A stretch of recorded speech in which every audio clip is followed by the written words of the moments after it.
Hello, namaste, and a very warm welcome to all the viewers of Bharat Awakens. This is the 12th episode, dear viewers, and I'm going to start the program with this couplet from the famous poet Mirza Ghalib. हजारों ख्वाहिशें ऐसी कि हर ख्वाहिश पे दम निकले हजारों ख्वाहिशें ऐसी कि हर ख्वाहिश पे दम निकले बहुत निकले मेरे अरमान लेकिन फिर भी कम निकले. By reciting these lines, I am not referring to any deep sense or desire for unfulfilled love or longing. I am referring to the unsatiated, bloodthirsty desire of Ghazwa-e Hind for a genocide of the people of Hind or Bharat. So today we will touch this very traumatic topic for Indians and for Hindus all over the world. The genocidal aspirations of those who have been ruling the Islamic Republic of Pakistan since 1947. We are privileged to have with us today a son, Arun Visvakarma, who is the proud son of a decorated Indian Air Force officer, and the IS officer who made it possible for the BrahMos missile plant to acquire land and build those missiles. A special welcome to Dr. Mohan Sapru. He is a neuroscientist by profession, US coordinator for Global Kashmiri Pandit Diaspora, GKPD, a key strategist and contributor for the production of Kashmir Files movie, Kashmir Hindu human rights activist, and of course, renowned engineer, scientist, and academic, Professor Narayanan Komerath.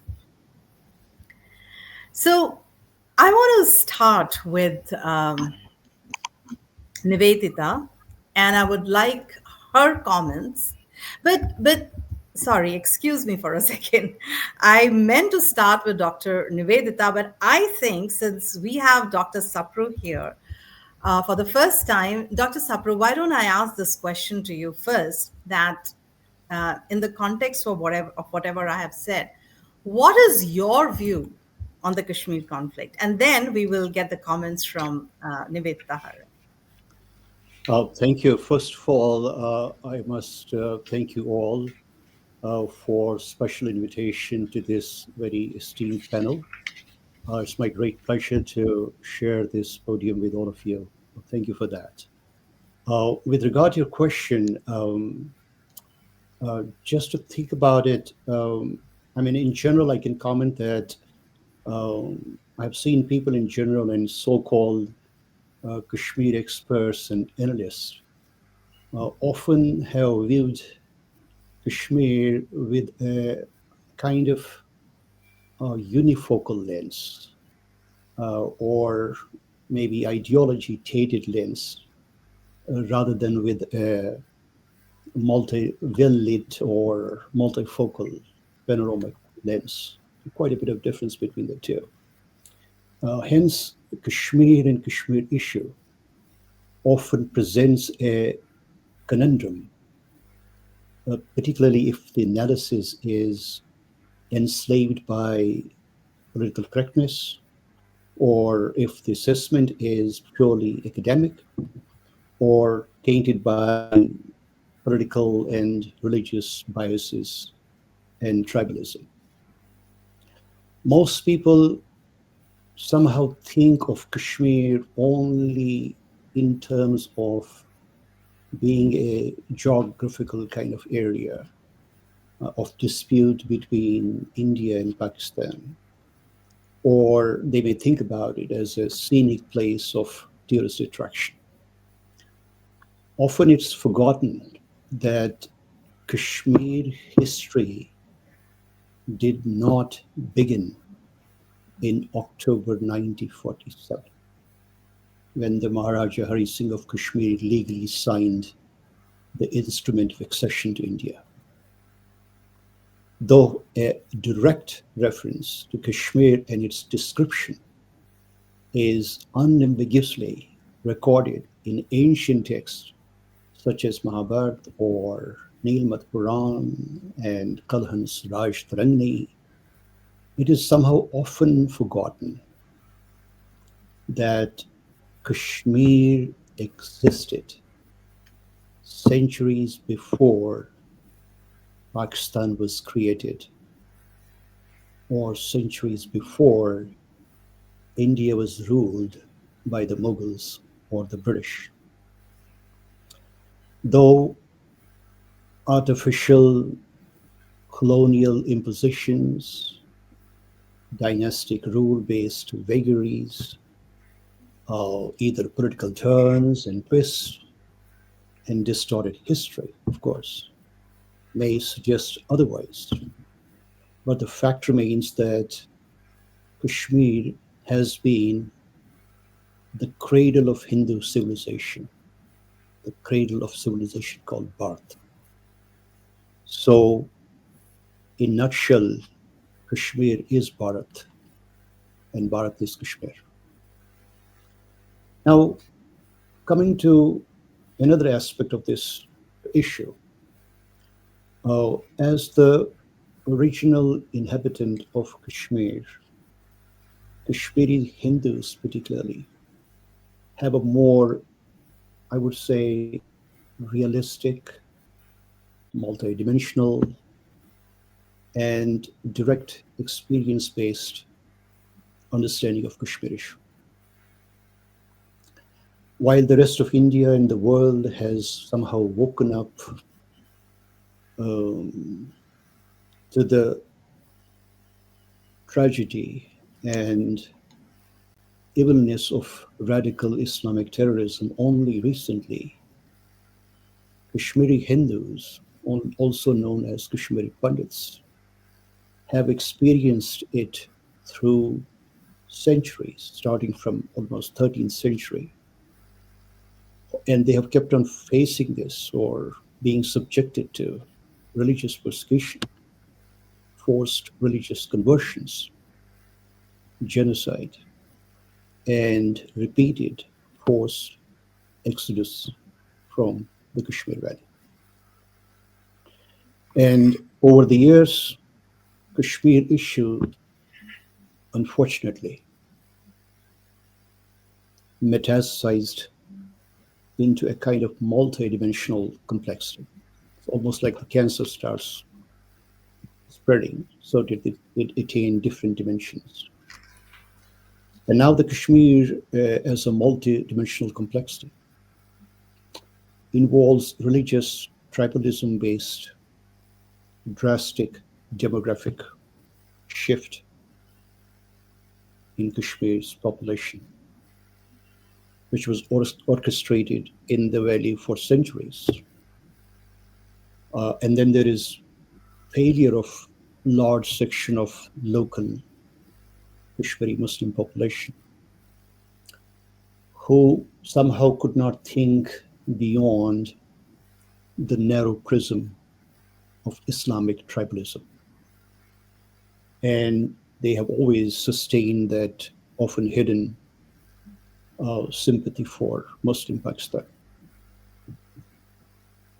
And on the top of it, there has been growth of radical Islamic terrorism, which has been sponsored by Pakistan, as we all know, and has been supported and facilitated by certain sections of local Muslim population as well, though many people tend not to talk about it out of political correctness.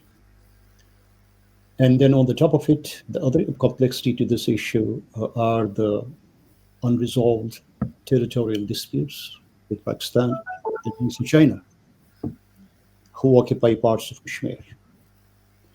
And as if this was not enough, there was a kind of series of repeated blunders by leaders of India, Pakistan, and local Kashmiri leaders. And then on the top of it, we came up with this acquiring of nuclear weapons by both India and Pakistan. Then developed the Pakistan-China nexus, geopolitically speaking. And lastly, there has been this chronic naivety of Indian self-governments of different parties who somehow think that appeasement of Kashmir's Muslims and pumping more and more in funds and money into Kashmir is somehow going to magically resolve the Kashmir issue. And history bears evidence that this simplistic solutions and analysis is faulty. Now, coming to the last part of this conversation, what do we really do, or what does India really do? This is often a question I am asked in these kind of forums. And I often say that, well, to begin with, India will need to have a firm, bold, and resolute national level political will and a strong leadership to robustly fight this multi-pronged problem of thousand cuts. At the military level, it has to be fought at the political level, at the diplomatic level, while maintaining a zero tolerance against state sponsored or local terrorism. There has to be a determination to take decisive, consequential military actions. I emphasize decisive and consequential military actions when needed.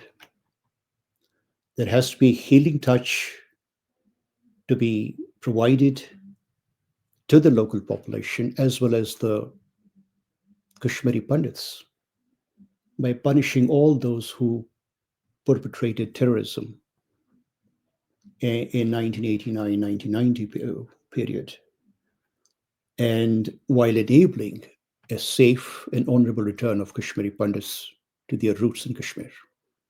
That's part of this complexity of Kashmir issue. Then there has to be a very frank and bold approach about being unapologetic about addressing the demographics issue of Kashmir and Jammu. And this must include a priority for deporting all illegal Rohingyas who have been strategically settled in specific corners of Jammu, partly in order to change the demographics of Jammu as well. So I think I will sum it up with, sorry for taking a little more time to describe this complexity of this issue. So I can sum it up that the issue is complex, it's multi-pronged, and our approach needs to be multi-pronged as well to address this complexity of the issue. Yes, and there were some very important points that you mentioned that the desire to resolve this, it has to be followed by actions, consequential actions. The return of the Kashmiri Hindus, and then an unapologetic approach when we are referring to the demographic change, right? And the return of the Kashmiri Hindus. I mean, that is a very, very important point that you have mentioned, because no matter how much money you pump in there, the economics does not change the mindset, right? So that is a very important point that we need to remember. And then, of course, the Rohingyas who have settled there in order to make this demography changes. But now I would like to get back to Nivedita. Nivedita, what are your thoughts and comments on this?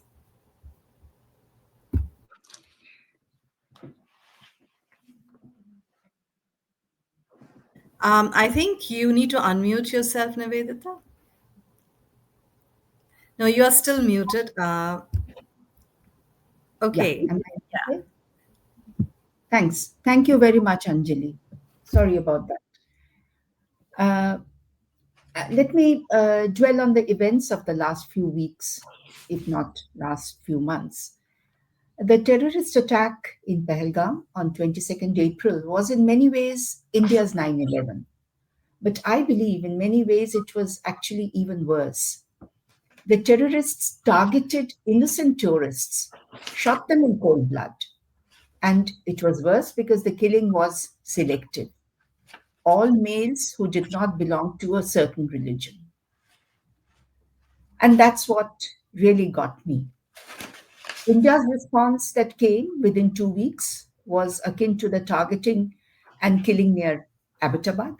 But I believe again this was more potent because in the Abbottabad incident, it was one primary terrorist who was hunted down and neutralized. In the Indian attacks, 9 terror camps on the 6th and 7th of May, they were killed, and over 100 terrorists, some of them leaders, some of them trainees who were planning to attack some places all over the world, perhaps, who were being trained there, they were killed and destroyed. Apart from the 9 terror camps, later, due to various reasons, during the next few couple of days, at least 11 air bases in Pakistan were bombed by the Indian forces using drones and missiles spread over the entire country of Pakistan, some even close to Karachi. This was the retribution that had to happen. I don't think anyone would have doubted it and anyone would challenge it. Until Pakistan learns its lesson, their terror camps will need to be decimated from time to time, and their government, which is run by the army, kept under leash. Now, our politicians and diplomats have seen reason, I think, for you can't talk to terrorists, you have to shut them up.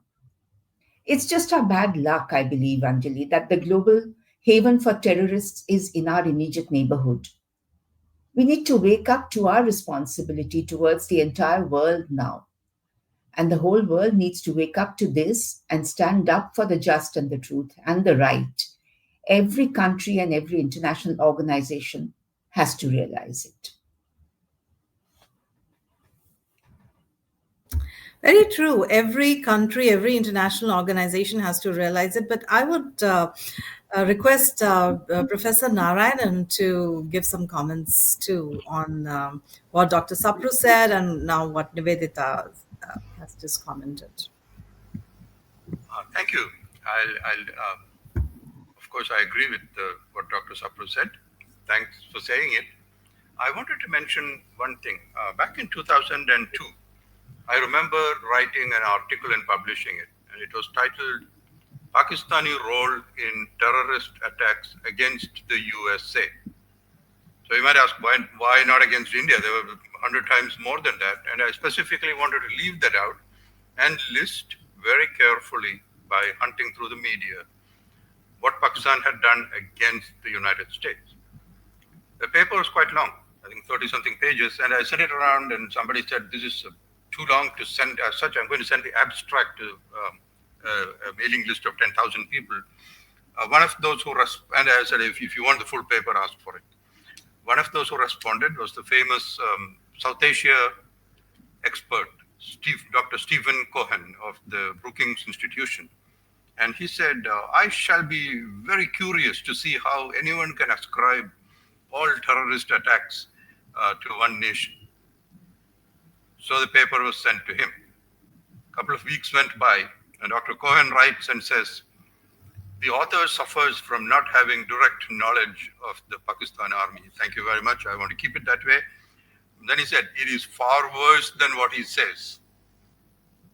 Okay, so this idea that Pakistan is terror central and it's the whole world's problem is recognized, and now I think at least a few more people are beginning to recognize it. Okay, let me get back to this. I learned to read a newspaper during the war in 1965.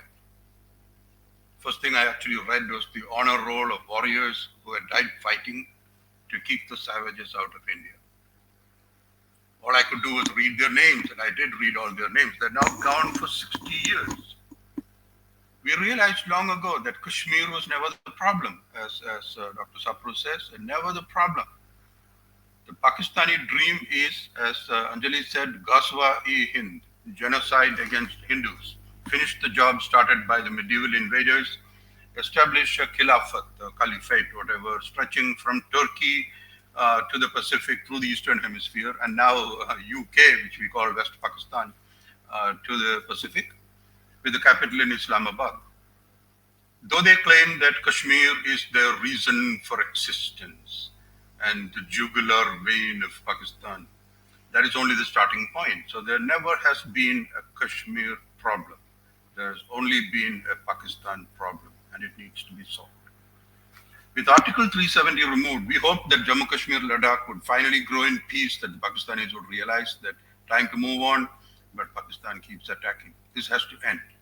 If peace is to have a chance in the Indian subcontinent, and as I said, in the whole world, the only way that I see, sadly, is that the nation of Pakistan must not continue to exist as an integral entity. I'm not arguing for genocide or nuclear attack or anything, but that ability to wage war and run this terrorist enterprise has to be removed. I'm sure many Pakistanis are just people like me who want to live quietly, but that cannot happen until the genocidal Pakistan army regime and the global terrorism hub are ended once and for all. And civilized norms, at least basic rights for all, not their nonsense, are enforced, if not accepted otherwise. I did want to ask Dr. Sapru a question. I remember a student in Atlanta, USA, who was from the northern area, Baltistan, a Fulbright scholar, quiet, pleasant, well brought up.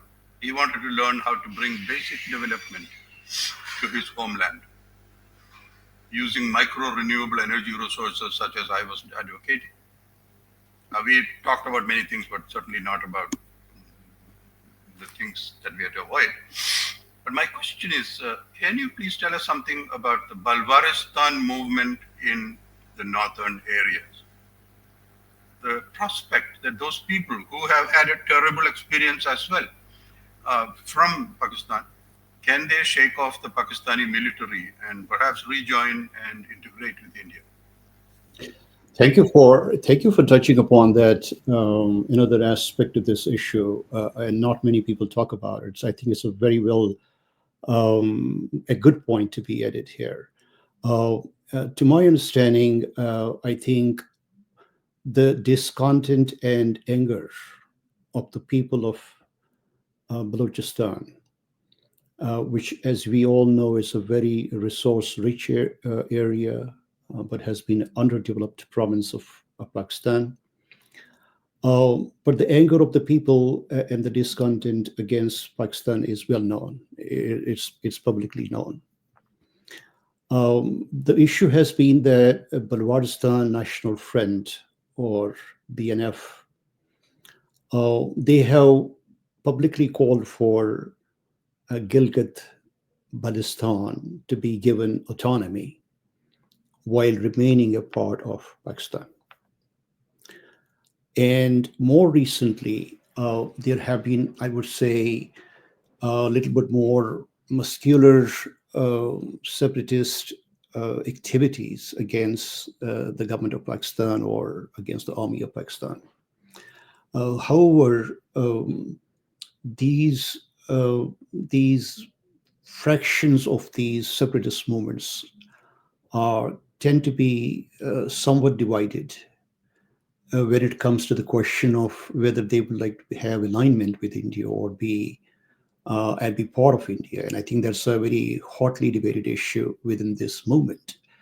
But I would say, I think at this stage, based on what we know publicly, I think it remains to be seen whether this separatist movement can gather enough of muscle and enough of firepower to deal with a very suppressing Pakistan army.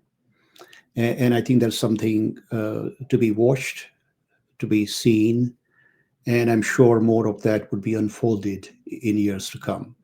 And I think that's all I think I could see at this stage, based on when I analyze this situation or back in Balochistan and Pakistan government. Thank you, Dr. Sapru. There was one sentence that Professor Narayanan said. He said that there has never been a Kashmir problem. It's always been a Pakistan problem. Yeah. So I want to ask Dr. Sapru, you first. And then, of course, Nivedita can comment on that, and then Arun can comment, whosoever wants to go first. What are your thoughts? Do you really think that is there really a Kashmir problem anymore, or is it just a Pakistan problem? Who Arunji wants to go first on that, or I'm fine with whosoever wants to go first. Well, let's hear from you, Dr. Sapru. well, I think it's true that Pakistan is the major trigger for basically causing cross-border terrorism, radicalizing elements within Kashmir and within Pakistan or POK. And they, as have mentioned, always their policy is to give 1,000 guards to India. And so it's true that if the Pakistan issue or the Pakistan problem is resolved either diplomatically or if it's resolved through military action, a potent military action, that should have a very measurable impact, a consequential impact on the Kashmir situation. Because the fountainhead or the oxygen for terrorism would be dealt with, because Pakistan provides this oxygen for terrorism in Kashmir.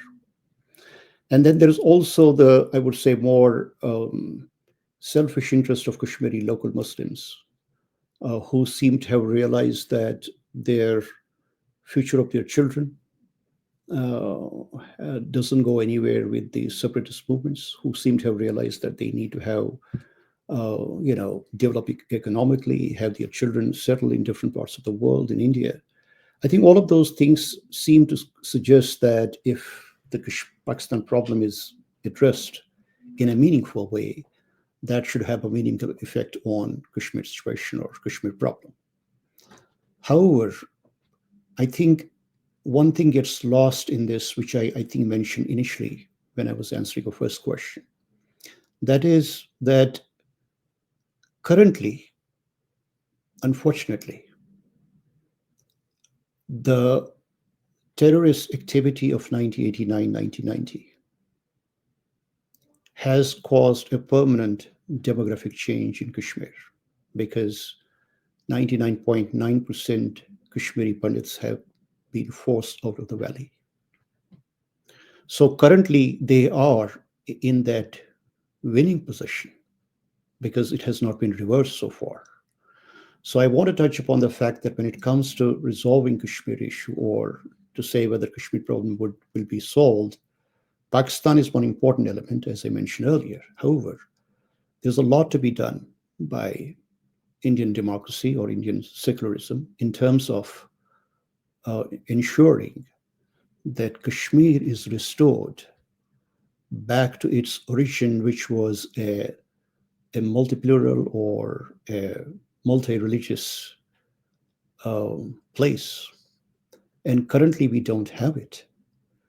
So part of this resolving Kashmir issue would be also finding a honorable solution and finding the ways to rehabilitate Kashmiri Pandits back to their roots, particularly those who want to go there, who have roots there.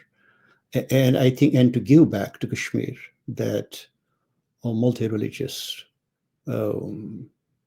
entity or features that Kashmir was known for. So that will be another component of that, in addition to the Pakistan issue. So I'll end it here and leave it to Arun. We might add more on that. Yeah. Let me add to that. Namaste. I had a meeting with the retired Air Chief Marshal S.K. Mehra in 2002. That's when the global war on terror was going on, etc. Air Chief Marshal, which is the head of the Air Force, in fact, under him, he was the first wielder of the nuclear deterrence from Indian side, even before we went over to 1998. He mentioned that he was part of the track 2 diplomacy between India and Pakistan after the 1998 Smiling Buddha. And as part of the track to diplomacy, he was in the team that went to Pakistan. Amongst many things that was talked at that time was he said, for the sake of discussion, if we give you Kashmir on a platter, will that bring permanent peace between the two countries? And the answer that he got from there was no. We will continue to fight with you in spite of Kashmir. So it's not a Kashmir problem, it is definitely a Pakistan problem. And it is necessary that the Bharatiya people must see the reality as is, without distorting optics that is being projected, has been projected historically and by vested interest till now. Because it is the Islamic Kabila that we are up against.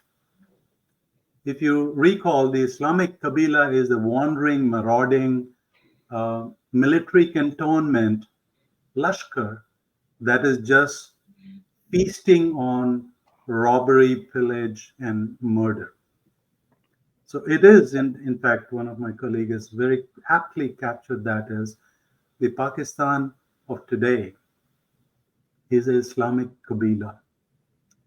And so their enemy is not the political state of India. The enemy are the Hindus, Sikh, and the Jain within Bharat. We must recognize that, and people need to wake up to this reality.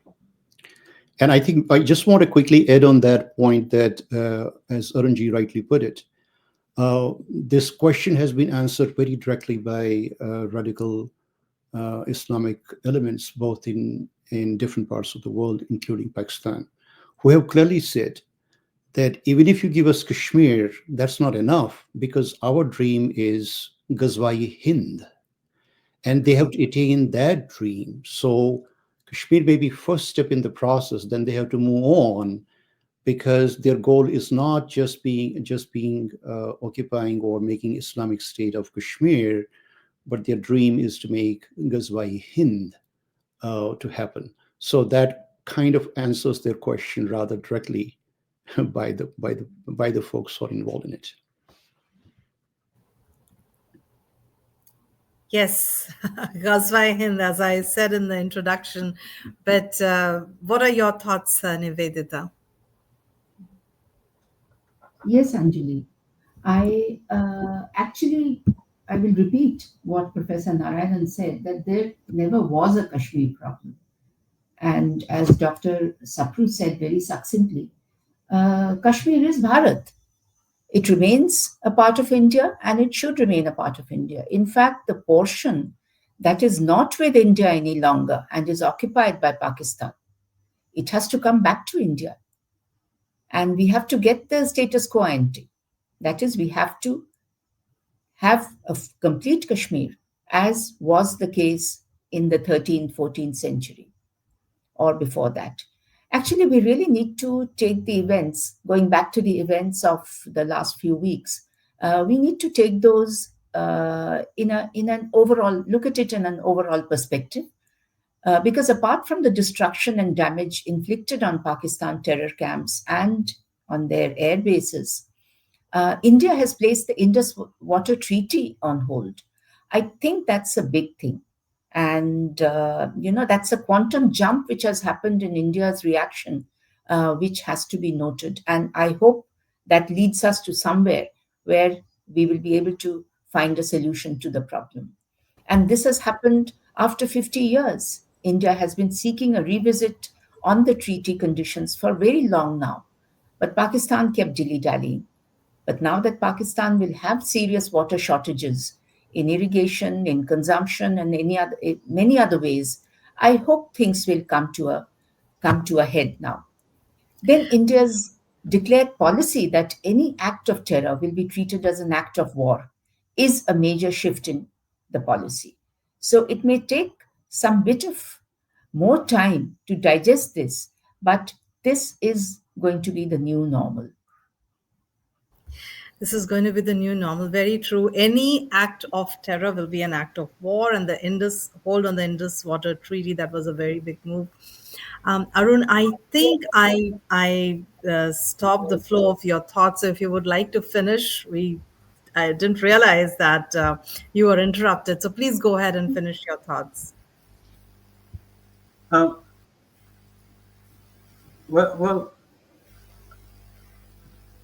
as is being said, the first aspect to solve a problem is to recognize the problem.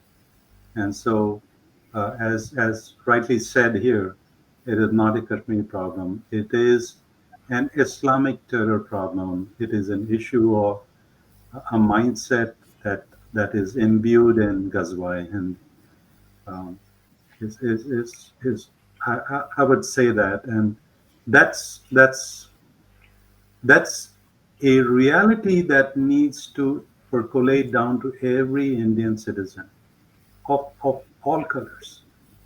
And I hope that this particular talk, people will see the facts behind it. They will get an understanding of what is happening behind the scene and what is truly driving this virus or this cancer. Yes, what is truly driving this virus, this cancer? So let's turn to some technical aspects. Professor Narayanan, you call this a time when many things you have been arguing for have been validated. So can you I please tell us why? Yes, Anjali. So this is the emotional part for me, sad to say. The first lesson of recent weeks is that India must support indigenous defense, research, development, manufacturing, deployment, innovation. If people in Delhi and Mumbai and Bengaluru and Chennai don't think this is a North Indian problem anymore, cruise missiles can, from a submarine, can hit Kochi or Thiruvananthapuram just as easily as the villagers on the line of control are being hit. It's not a problem somewhere far away. If these people in these cities did not die in large numbers over the past few weeks, it was that close.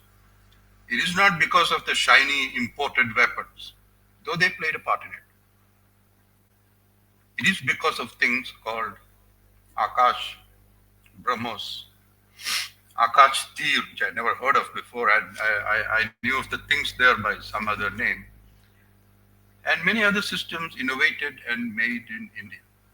Because it's not just that the systems are world beating or whatever, it's because what Indians did and can do with those was far beyond what anyone imagined possible. You can't do this with things that you buy from the catalog. Okay?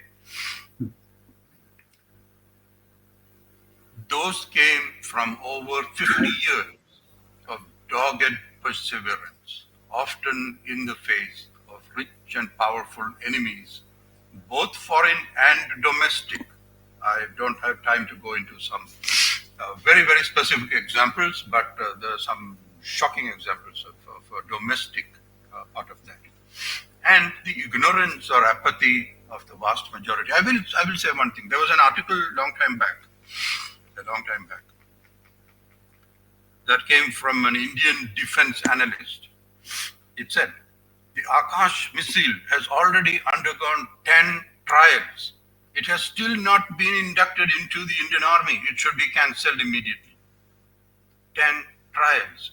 So I looked up the literature on this, and I found something called the Bloodhound NATO missile, which is also a rocket ramjet, just like the Akash. And it's developed, you can look it up on Wikipedia, which is where I find these things. 4,000 tests before it was inducted into NATO. 4,000. And these people want to stop something after 10 tests. This is the kind of thing that passes for analysis in India, and a lot of people believe this. They say, the DRDO, the government places don't do any work, this and that. All nonsense. Now you see it. Now, with Atmanirbhar manufacturing, the results are there for all to see. The people who develop these things are not social media influencers, which is the big thing to these days. They're not unicorn CEOs. They're not film stars. They're just pleasant but serious, quiet, self-effacing, innovative, and disciplined beyond what most of us can imagine. Okay? I have been privileged to know a few of these people, and no, I'm not in that class. Sorry. They don't seek wealth or fame. They just solve incredibly difficult problems, which make them the best in the world. So here's a very small expression of admiration and gratitude for these heroes and heroines of Bharat. Now, let's get to some fun things. Back in February 2019, the Pakistan Air Force fired some 27 American-made, imported of course, AMRAAM, I think it's AIM-20, I lose track of some of these things, beyond visual range, air-to-air missiles. And they launched them against Indian planes which are flying over India, inside the line of control. Each of these missiles cost perhaps $1 million. Not a single one hit. And it turns out the Indian planes were not even aware. They had no idea what was happening because their communications had been jammed. They were flying around saying, why were we even scrambled? Not a single missile hit. Why was that? A 5% miss rate would be expected, but not 100%. I remember explaining why, or trying to explain why. Guesswork, of course. American missiles are designed by people like my former students. They have no wish to be responsible for starting a nuclear war, nor to help a terrorist nation. They know that Pakistan would lie on the end user certificate, that's where it's going to be used, saying that the missiles are only to defend Pakistan territory against Baluchistani housewives and people in the northwest frontier carrying frying pans, I suppose. So they would have put a simple kill switch. The term kill switch has now been realized by the Europeans, no less, about the F-35. I don't know anything about that, but I take credit for that. In every missile, if the missile ever tried to leave Pakistan territory, it would not work. I even posted a small sample of high-level computer code, which means, rudimentary stuff, to do that. This time, do you see any report, anything about AMRAAMs being fired? No. Wonder why? This time they fired Chinese-made PL-15 missiles. Again, no hits, as far as known. India has captured some of those missiles reasonably undamaged. Whatever narrative you believe on that, Pakistan shot down 100 Indian planes, whatever it is, some things cannot be faked, and one of those is the stock market. The stock of the Chinese company has fallen steeply, okay, whereas the stock of Indian defense companies has shot up. I wonder if the Chinese copied everything from the American missiles, including the kill switch. Okay. Now, the Chinese are smart people, hardworking people. They have no illusions about what they call taller than the oceans, deeper than the mountains, or is it the other way around, friends, the Pakistanis. So that's really what I want to say about that. I'd like to add to Professor Narayan's observations. From a military and tactics perspective, India escalated with a very controlled and precise targeting of command and control centers and the military infrastructure all across, as Dr. Nivedita mentioned, across the length of Pakistan, from Skardu in Gilgit-Baltistan on the north, down to Pakistani Hyderabad and Karachi, which is in Sindh. But in my view, the most important part, unlike all other wars with Pakistan, is that Indian Air Force hit Sargodha and other air bases in the Muslim Punjab. That is where the extremist Islamist violent ideology comes about, that had been protected till now. And we unabashedly and without any interruption hit them hard at these air bases. And and this conflict was used and it validated a whole range of Indian weapons, including SAW, which is Smart Anti-Airfield Weapon. Uh, Many of the famous crater pictures that you have seen on the runway of the enemy, that was definitely caused by a SAW, which is like 250 kilo glide weapon. The air-launched BrahMos A, the weapon that was used in Balakot, which is Spice, um, the the Rafale new weapon, which is Hammer, which is a rocket-propelled medium-range weapon. The very long-range Scarp was used to bring down their um, AWAK flying radars that they had. So these are the weapons that were tested and validated, and these were launched from a variety of platforms, from Su-30, Mirage, Jaguars, Rafale, the new ones, and the MiG-29s piloted by Indian Air Force and Indian Navy. So in fact, on the first day of battle, all the three services participated in hitting and banging the terrorist camps in Pakistan. So these tactics were not evolved immediately after Pahalgam. These tactics are part of the evolving set of battle plans that every military has, and so they picked and chose battle scenarios to say this is how we're going to hit, and the whole tactics and refining it.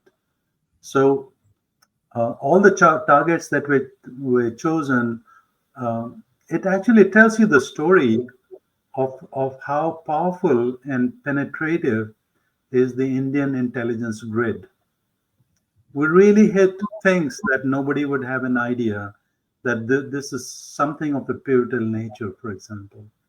And so that was undoubtedly another sharp blade edge telling Pakistan, we know more about your hidden nerve points than you think what you can hide.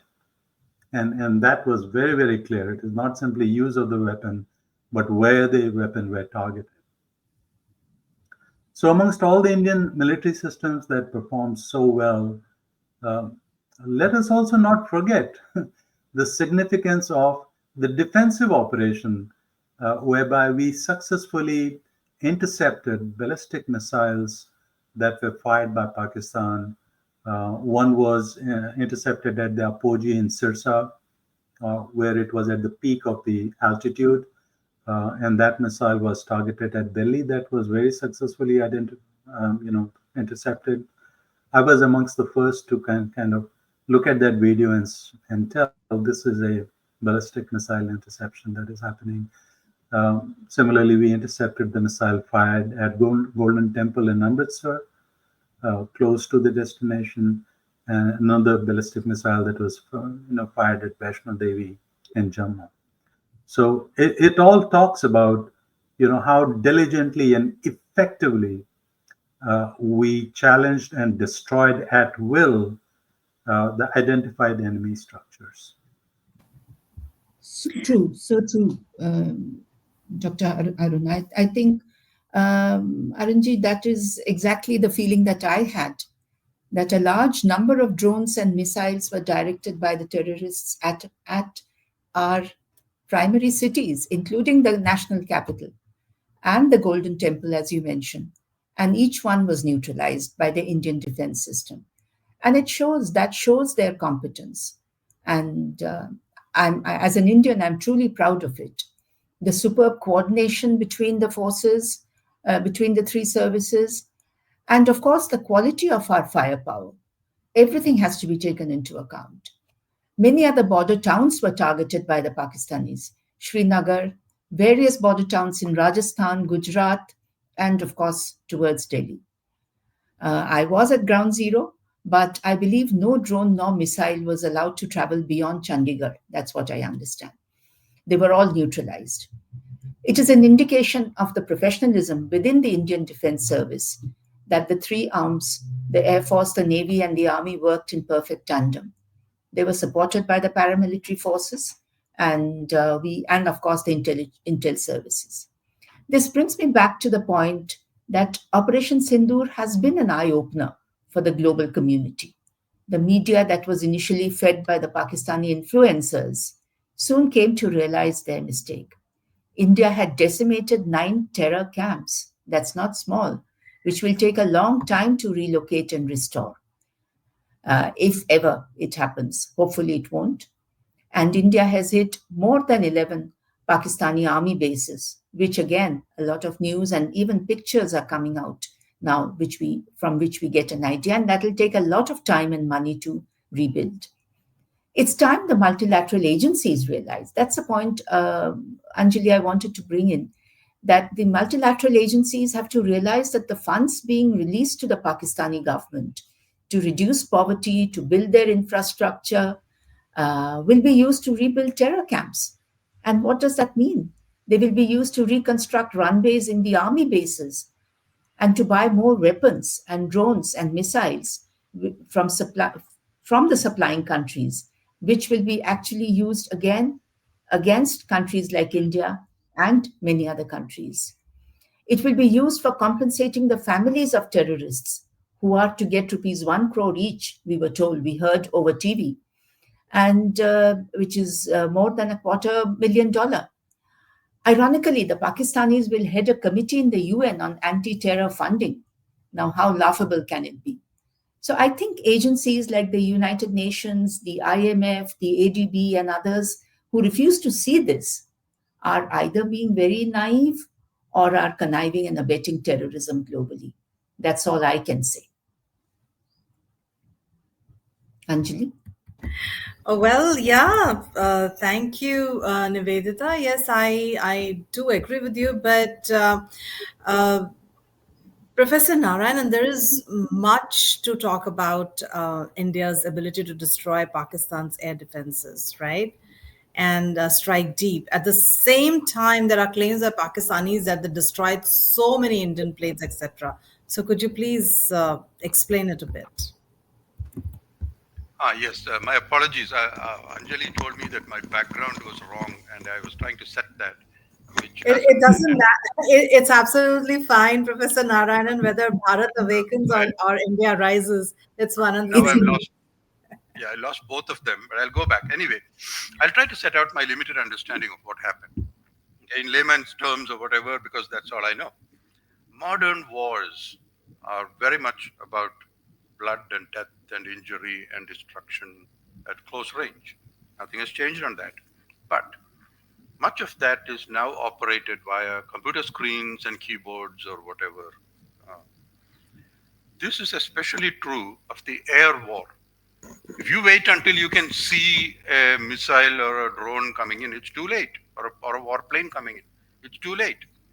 The fighting has to be done while these things are still well beyond visual range, using radar and computers. The radar sends out whatever radiation and that scatters or reflects back from any object at a certain frequency, and from that you can tell a lot of things. So it has a completely unreal feel, like Maya. And like Maya, it can be spoofed. We have all heard of stealth, big name, the technology to make aircraft and ships less detectable on radar. So the radar scattering is reduced or eliminated or whatever when viewed at the expected angles, and there are ways to beat that. The radar cross-section is reduced. How big it looks on radar is reduced, so that a fighter plane may appear to be as small as a bird. Very hard to detect. What is less appreciated is that you can go the other way. Make a small bird, or in this case, a small drone, look like a fighter plane on radar. Even make it appear to be moving very fast. Professor Narayanan, if you could get a little closer to your microphone, I think you seem to be a little distant. Yeah.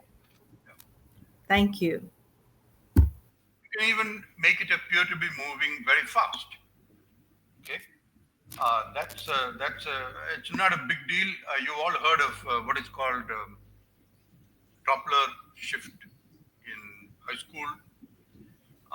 It's changed the frequency a little bit, and people are smart enough to do that. India appears to have done this. Of course, I don't have any direct knowledge. Making small drones look like expensive human-piloted warplanes such as the Dassault Rafale, the Sukhoi 30 MKI, and the MiG-29.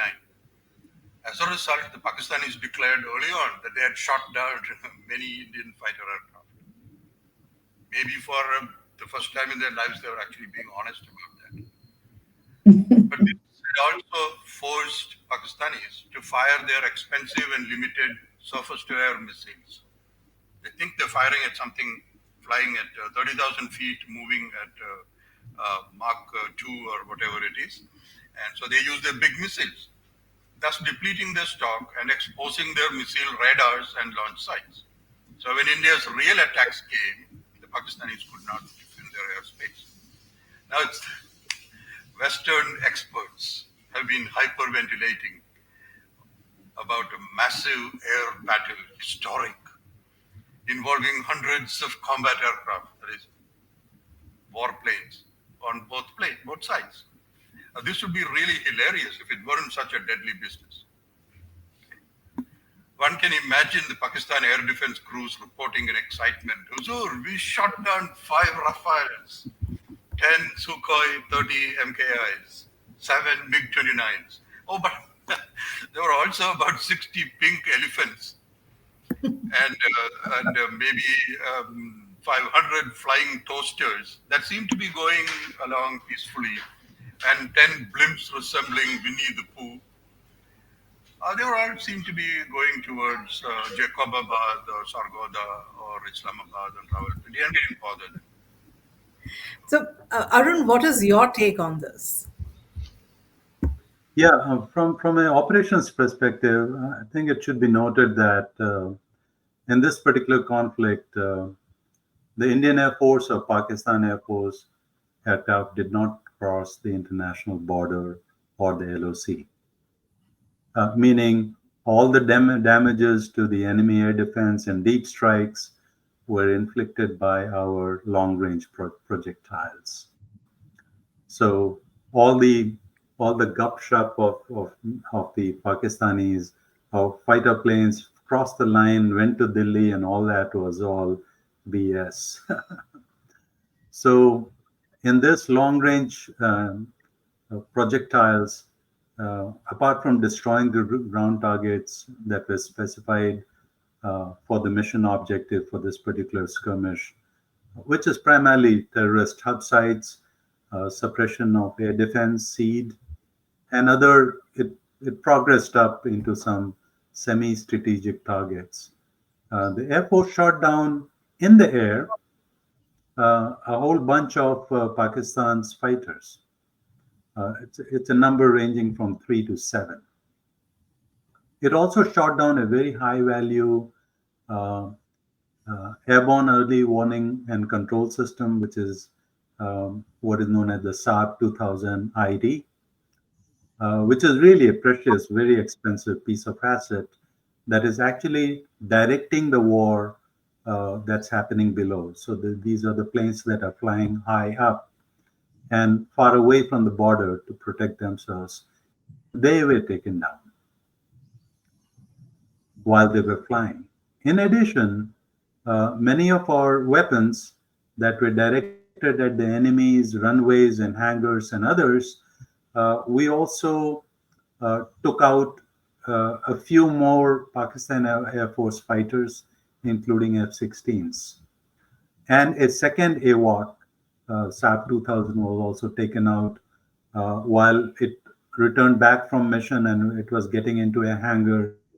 That hangar was bombed to pieces.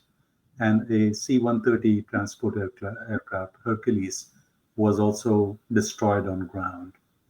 So all in all, apart from meeting the strategic objectives, the Indian Air Force had a good hunting season, taking out their assets, the flying assets. Now, as far as the enemy claim of shooting down many Indian aircrafts, as Professor Narayanan said, it's a mixture of Maya, really, which is decoys that we fired that emulated Indian fighter aircraft, which they thought they have brought down real fighters, but they were really decoys, which are small pilotless target aircrafts. So that was one part is our Maya really make them believe that they shot down something, but in reality it was nothing. And the second was they had a very effective but morbid disinformation campaign, of which I have a personal experience. Back in 1971 war, um, I was one who listened to Radio Pakistan news. Those days we'll listen to all news available. And in the Radio Pakistan news, they reported uh, Pakistan Air Force has shot down uh, a enemy super constellation. There's only one super constellation squadron, and my father took off in that early in the morning, and they said they have shot down two such planes, and and that was really demoralizing to me and my family. But the fact of the matter was it is only a disinformation because my father eventually flew back to base 8 hours after the hearing this news. And that the Pakistanis continued to do that in all wars, not just in 71, 65 they did it, in Kargil they did it, and in Balakot they did it, uh, and now they're doing the same. So really, the enemy claims of shooting down or inflicting damage on Indian Air Force are highly inflated, even if it has some substance. And the fact of the matter is, on day one, all our sorties were not addressed to the Pakistani military. It was very clear: we are not hitting you, we are not engaging you, Pakistani military, but we are only engaging terrorist hubs that you claim don't exist and you have no control. So we are doing your job.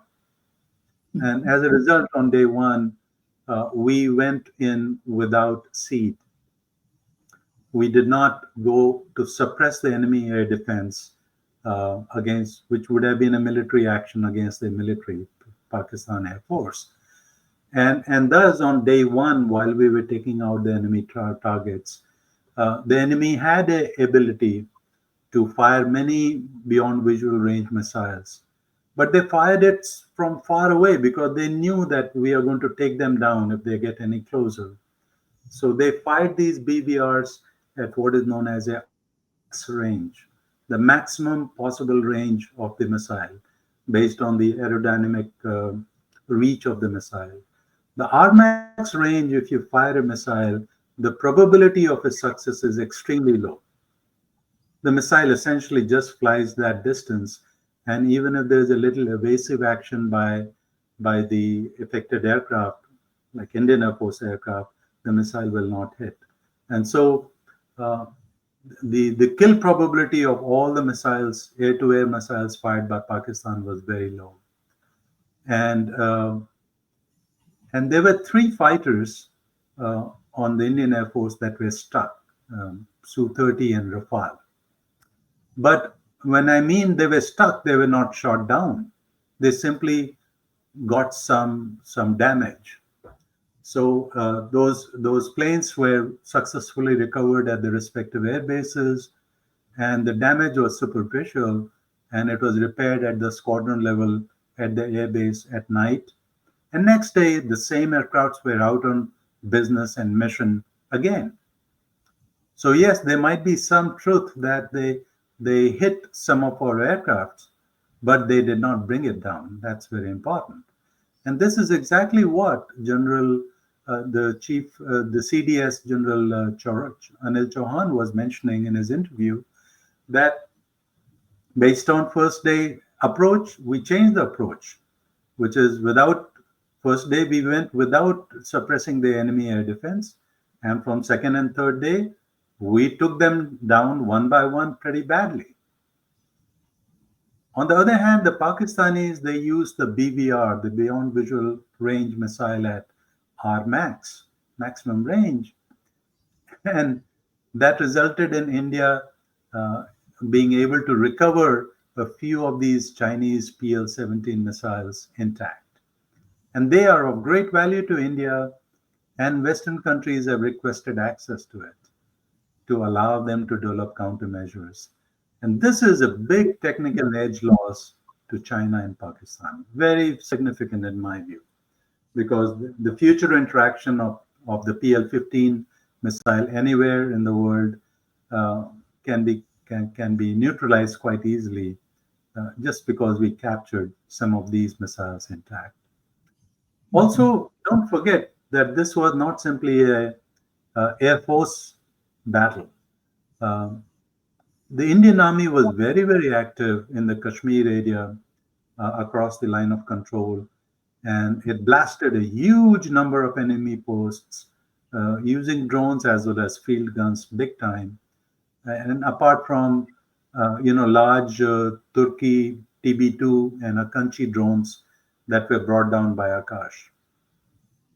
I particularly, especially am thinking of two weapon systems that were used in this particular battle, in whose development phase I was somehow involved. And I feel very happy how effective those two systems came out to be in this particular battle. Very satisfying. Mhm. Yeah. Anjali, I think sitting in India, there's something I wanted to mention, which is the mood in India. I think by and large, all over the country, there has been this mood that this was a call for retribution. It just had to happen. And I think cutting across urban, rural area, all ages, even all religions, the mood has been that it just has to come to an end now. We cannot go on tolerating it any longer. And I think the group of parliamentarians who visited some of the key countries, that was a very good thing. And it shows the unity within our political diversity. These teams they actively interacted with not only the political leaders and decision makers, but also with the think tanks and diaspora, with the media, the socio-political groups, the corporates, and so on. But it cannot be a one time thing, it has to continue. And I believe our missions abroad have been given this directive that this has to go on a continuous basis. Because just as what Arunji mentioned about the hardware in the war, the hardcore war, the social media war is equally important. And India has to take that forward. And you guys sitting abroad, I think you are doing a fantastic job about it, bringing to the people's notice India's point of view, that which is so very important. Thanks. Well, yeah, we are trying our best, and I think yes, uh, uh, in the global sphere, in the global platform, it's very important that me and Dr. Sapru, Arun Visvakarma, we do our part in raising this awareness. But my next question is for Narayanan, Professor Narayanan. Many people are wondering why India did not take this opportunity to completely destroy the Pakistani armed forces and to solve this problem once and for all. Anjali, can you hear me all right now? Yes, we are able to hear you. Okay. Thank you. The Indian response has come under criticism in India as stopping too early, wasting yet another chance to solve the Pakistan problem once and for all.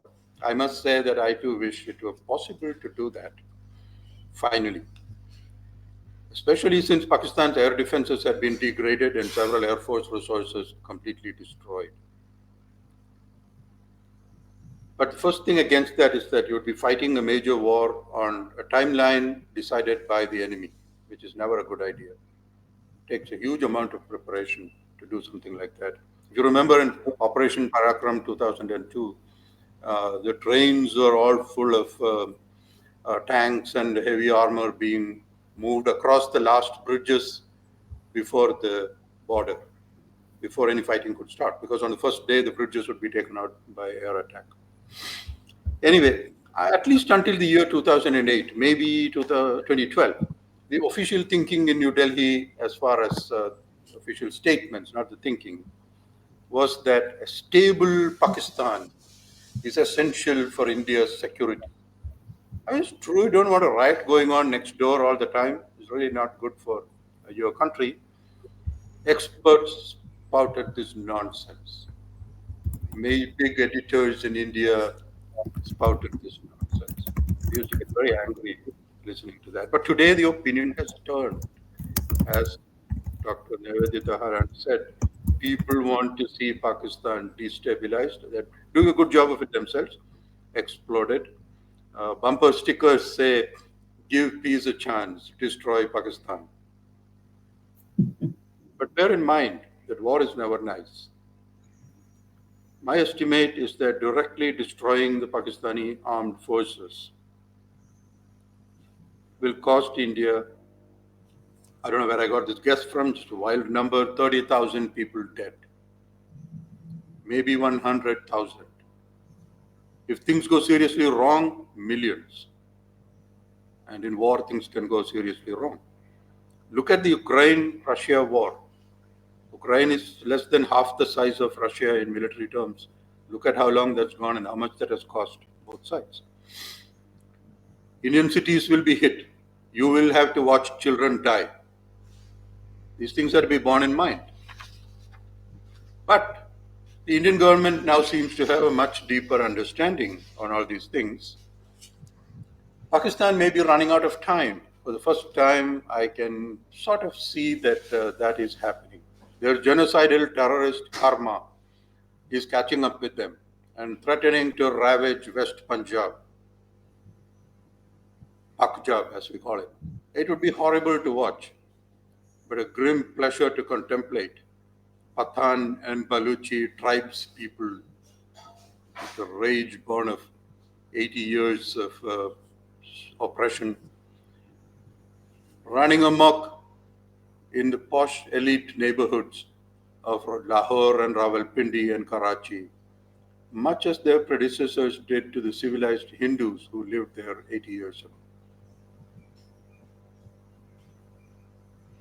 Thank you. Yeah. Well, so can I ask you, do you think PM Modi, he was forced to accept the ceasefire by the USA? Well, how about Nivedita answering that question? Well, I was not privy to what happened, Anjali, but frankly, I too was, frankly, I was not in favor of the ceasefire, quote unquote, when it happened. Now, how it happened, we have got various descriptions coming, but I would go by what has been given by our government and by the foreign ministry. Uh, it was uh, it was a decision taken by the two Pakistani and the Indian leaders, whoever spoke to each other, um, and at the political level, definitely. I think we should have taken it further. I frankly believe because we had to make the Pakistanis agree to extradite the main terrorist characters and agree to not abet terrorism. Although I don't know how much we can believe them, but some kind, they had to be taken to the brink. So I'm not really privy to what really has happened, but what I'm happy about is the fact that um, the Operation Sindoor is not over. That has been declared that it's not over. It's still there. It's only been kept on hold, and it's only taking a break. And I think we have to wait to see what needs to come. Um, Yes. yeah, Please go go ahead. on. Sorry, I didn't mean to interrupt you. Yeah, please finish your thought. Yeah, also wanted to mention about the Chinese and the Turks and what's happening to the Turkish companies in India. But they have to realize that by abetting terror sponsors, they have not covered themselves in glory. They have to, at some point agree to that.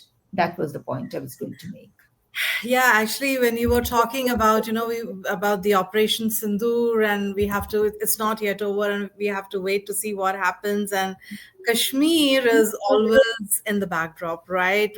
Uh, for our discussion right now, it is of course the entire focus is on Kashmir, and I want to ask this question to Dr. Sapru because I think he was Dr. Sapru. I believe you were a part of the Exodus, right? So, in your perspective, so what is your perspective on the Pahalgam incident and this Operation Sindoor? From the so we want to know the perspective of a Kashmiri Pandit who was a part of the Exodus. Let me put it this way. Yeah. Dr. Sapru, you're on mute.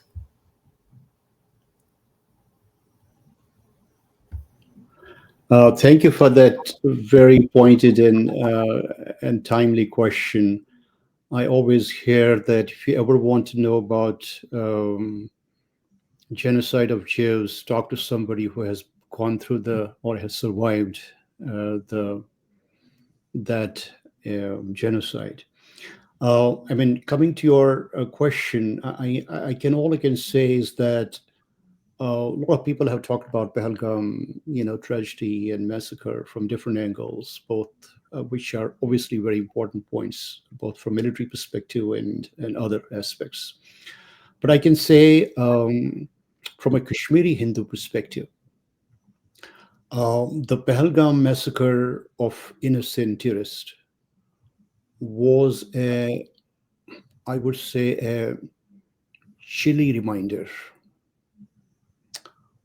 that the acts of terrorism and underlying mindset that somehow considers ruthless killing of non-Muslim infidels or kafirs as some kind of religious duty, which is to be rewarded by the gods in the heavens. And that mindset is prevalent. And it's prevalent among the terrorists, it's prevalent among their masters and sponsors. And we do know that currently the masters in Pakistan can trigger that almost any time that they wish or they find it can be done. Now, if you think about this mindset, we talked about earlier, you referred to earlier mindset. I think I want to elaborate on that point a little bit. It is true that it's not up to fighting a particular terrorist. It's not like killing or arresting a particular perpetrator of violence alone. That's one aspect of it. The much bigger is the weed of mindset. And if it's the same mindset that resulted in selective genocide and forced exodus of Kashmiri Hindus from the valley in 1989-99. Exactly the same. Selective killing, selective raping, selective pressures and massacres and whatnot, along the same lines.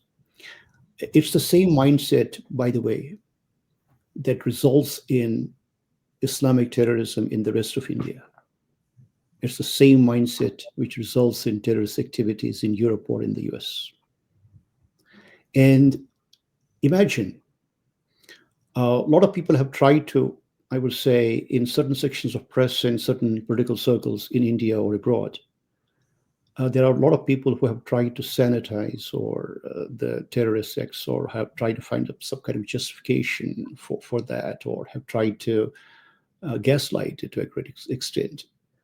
But the fact that in the Pahalgam massacre, the victims, mostly Hindu men, were selectively killed after confirming their non-Muslim identity, either by asking them their name or having them to recite Kalma, if they could do so, or the ability to recite Kalma. And much more atrocious than that is to examine their genitalia to confirm whether they are non-Muslims or not.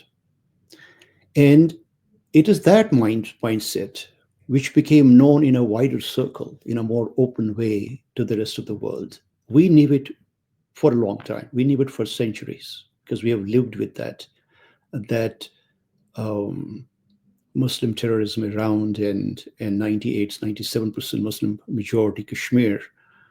We have lived through some of it. But the rest of the world, rest of India, was still in that balloon of idealism or in denial or sanitizations, kind of pseudo-secular or so-called modern thinking. But in that sense, this was a kind of opening the world to the ugly truth about what it really means to be subjected to terrorism based on your religious identity.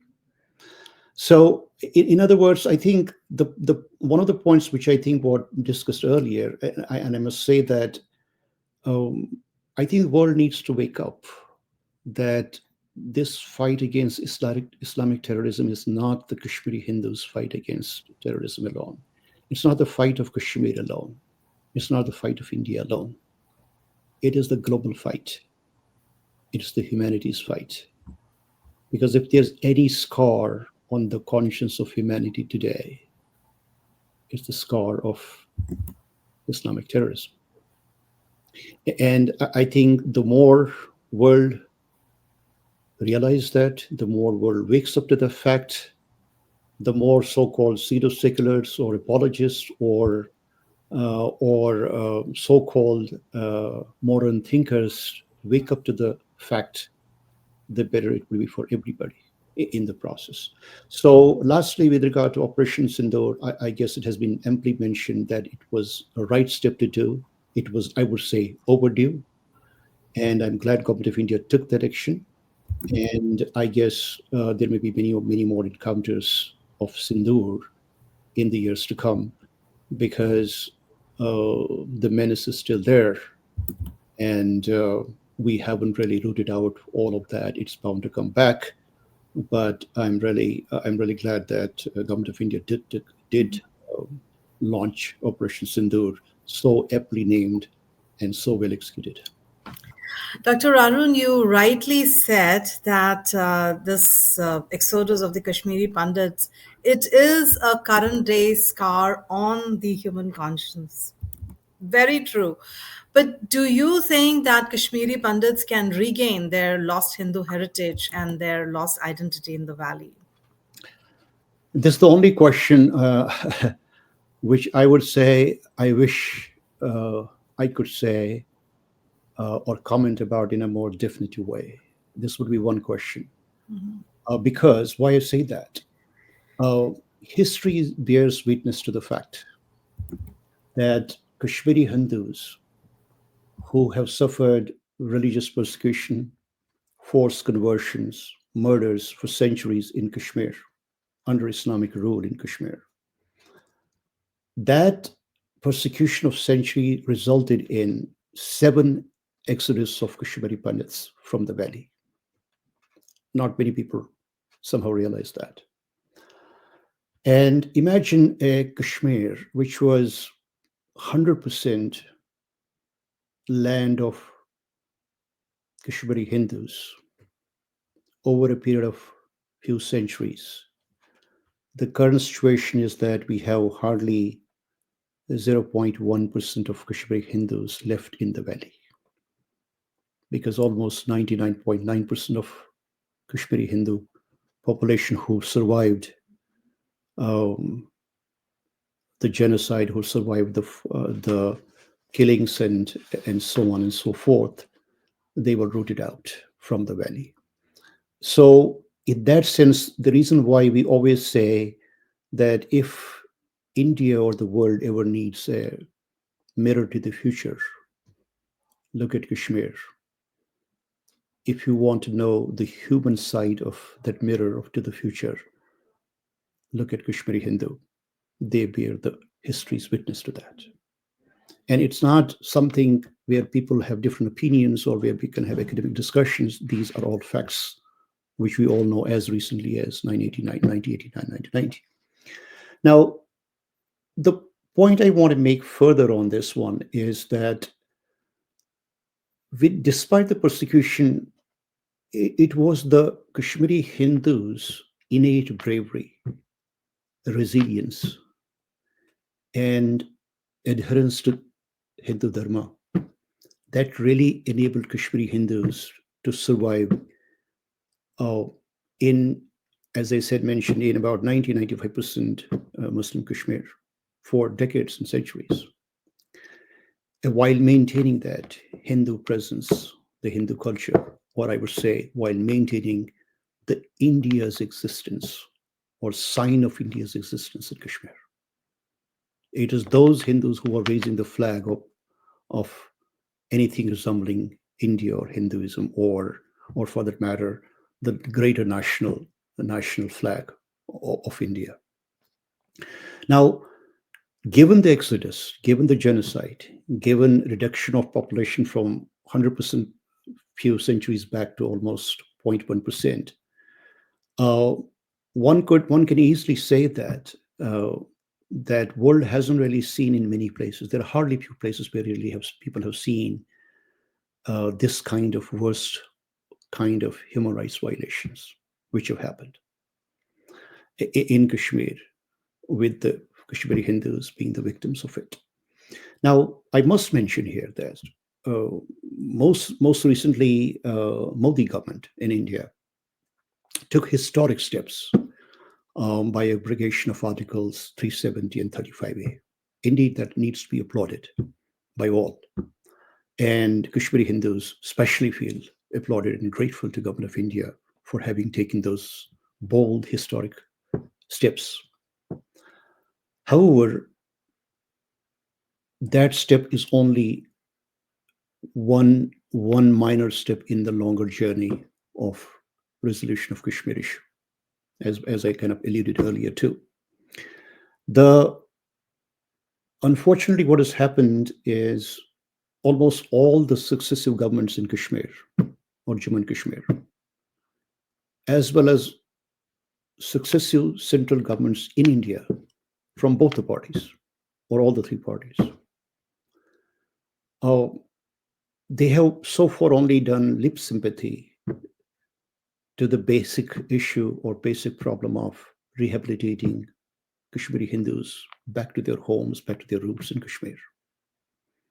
And so far, we haven't seen any concrete steps being taken, even by the current government, in that direction. And that's something we have tried to point out to the Government of India. We have tried to point it out to the Home Ministry, that it's important not only to win the battle. For Government of India, it's important to win the war. And that war is more of a civilization war. Part of that is the continued exiling of Kashmiri Hindus from Kashmir. They have become refugees in their own country.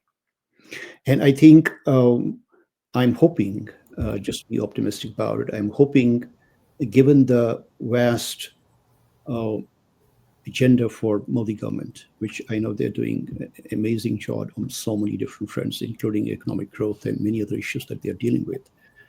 I'm hoping that this issue about rehabilitation of Kashmiri Hindus back to the valley becomes a priority then. And lastly, I must mention that because I belong to the global Kashmiri Hindu diaspora, one thing I can tell you is that Kashmiri Hindus don't really want any handout from the government. What they really want from them is ensuring security in the region. And in fact, many of us diaspora have approached the Government of India with concrete plans as to how we can bring our own business investments to Kashmir, how we can bring our own technology. Mm-hmm. And one of the proposals we have suggested to the Government of India is to have I would say, smart city in Kashmir, where technology, where modern technology and jobs could be brought. So Kashmiri Hindus' idea about Kashmir is, the dream of Kashmir is for all people of all religions live together in a modern world where each can contribute to the overall welfare of human beings in general, but more so in the people living there. And despite what we already have gone through for centuries, because of that DNA, Hindu DNA, Hindu Kashmiri has never become terrorist. They never killed anybody. They never justified that, oh, because I have been suppressed for centuries, so I have justification to kill. A lot of our Bollywood directors and storytellers have you believe that people become terrorists once they are suppressed. But Kashmiri Hindu would never agree to that kind of theory that we have been suppressed. Yet we don't really hold that thinking or mindset that we need to kill the innocent. So for us, every life is very precious in Kashmir and outside. And I'm hoping at some point there would be that optimistic phase of Kashmir where rehabilitation of Kashmiri Hindus to the roots would be a part of that reality and that dream. So, well, thank you so much to our esteemed panelists, for this wonderful, thought-provoking and informative discussion. And though there are many more Operation Sindhurs in the making, I believe, but there are still unfinished tasks, and they are yet to be completed by the present Indian government. But as for Pakistan, there is only one sentence that I want to repeat the lines from Mirza Ghalib again. And this is on the behalf of Pakistan that I want to repeat this, that Nikalna khul se Adam ka sunte aaye the lekin Nikalna khul se, meaning from paradise, we heard about we heard about the dismissal of Adam from the heaven. निकलना खुल से आदम का सुनते आए थे लेकिन बड़े बेआबरू होकर हमारे कूचे से तुम निकले. So we have heard about the dismissal of Adam from heaven, but Bharat has left you, Pakistan, out with a lot more humiliation after Operation Sindoor. Thank you. Thank you. Namaste. Namaste.